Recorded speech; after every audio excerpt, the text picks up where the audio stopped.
मेरे घर के पास एक कब्रिस्तान था। मुझे बचपन से ही वहां जाने में बहुत डर लगता था। रात के वक्त कब्रिस्तान के सन्नाटे और वीराने से ज्यादा खौफनाक मुझे कभी कुछ नहीं लगा था। और फिर उसी कब्रिस्तान के बारे में लगाई गई एक शर्त की हमें बहुत भारी कीमत चुकानी पड़ी।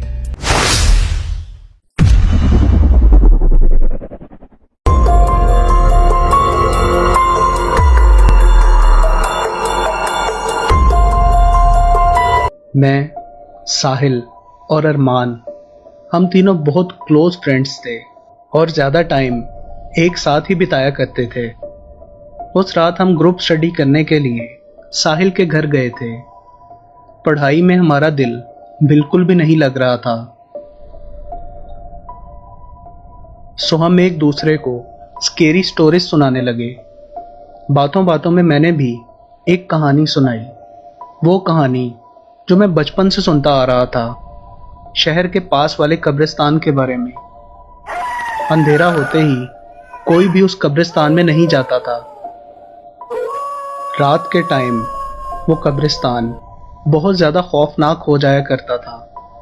कहते हैं वहां बहुत से भूत हैं जो कि रात के टाइम घूमते हैं, और अगर किसी इंसान ने उनमें से किसी एक को भी भूल के देख लिया तो वो शख्स दोबारा कभी ना बोल पाता है और ना ही कुछ मूवमेंट कर पाता है, और कुछ ही दिन में वो इंसान मर जाता है। साहिल ने कहा कि तुम लोग पागल हो जो ऐसी फजूल सी कहानियों पे बिलीव करते हो। असल जिंदगी में भूत नहीं होते। अरमान ने कहा कि यहाँ बैठे इन सब बातों का मजाक उड़ाना बहुत आसान है। अगर तुम्हें इस बात पे इतना ही यकीन है कि भूत नहीं होते तो रात के टाइम उस कब्रिस्तान में जाके दिखाओ।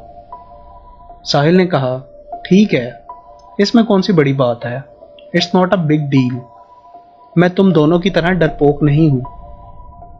अरमान ने कहा कि ठीक है, फिर तुम ये लाल रुमाल कब्रिस्तान के दरमियान में जो पुराना बरगद का दरख्त है उसके नीचे वाली कब्र के ऊपर रख कर आना। हम डे टाइम में जाके चेक करेंगे, जिससे हमें यकीन हो जाएगा कि तुम वाकई कब्रिस्तान के दरमियान तक गए थे। मैंने उन दोनों को रोकने की कोशिश की, क्योंकि मैंने सुन रखा था कि वो जो बरगद का दरख्त है वही भूतों का बसेरा है। लेकिन उन्होंने कहा कि अब बस ये डिसाइड हो चुका है, हम कल रात 12 बजे कब्रिस्तान जाएंगे। नेक्स्ट नाइट 12 बजे एज डिसाइडेड हम तीनों उस कब्रिस्तान के गेट पर पहुंच गए। वो जगह बहुत ही ज्यादा क्रीपी थी।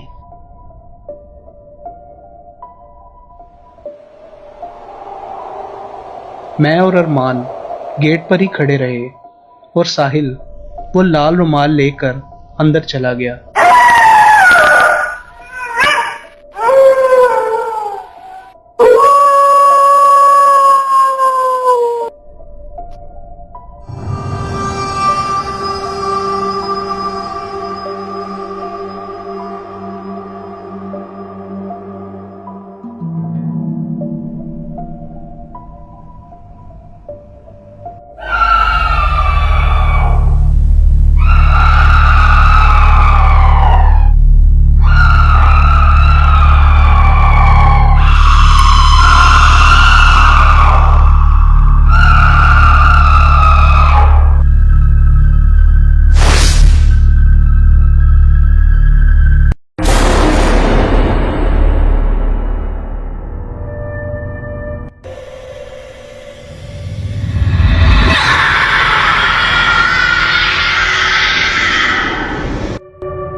साहिल को गए अब काफी देर हो चुकी थी।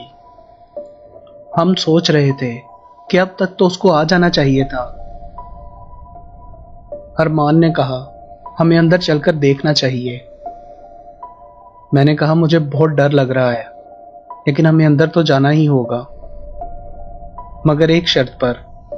अगर कोई भी आवाज हमें सुनाई दी तो हम अपनी आंखें बंद कर लेंगे और चलते रहेंगे। हम दोनों डरते डरते कब्रिस्तान के अंदर गए। वो बहुत ही ज्यादा खौफनाक था।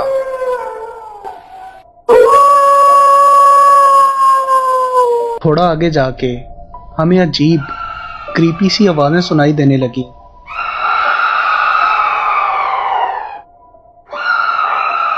हम दोनों ने अपनी आंखें बंद कर ली और आगे की तरफ चलते रहे। आगे चलते हुए हमारा दिल जोरों से धड़क रहा था। हम दोनों बहुत ज्यादा डरे हुए थे। जब आवाजें आना बंद हुई तो हमने अपनी आंखें खोली तो सामने साहिल बेहोश गिरा पड़ा था।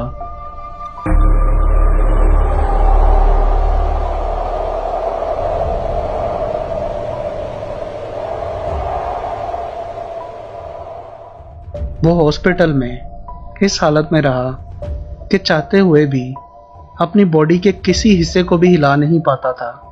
एक बार भी उसने अपनी पलकें नहीं झपकाई थी।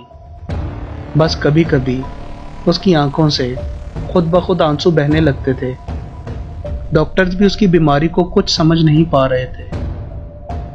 और 2 दिन बाद उसने अपनी आंखें हमेशा हमेशा के लिए बंद कर दी और इस दुनिया को छोड़ के चला गया।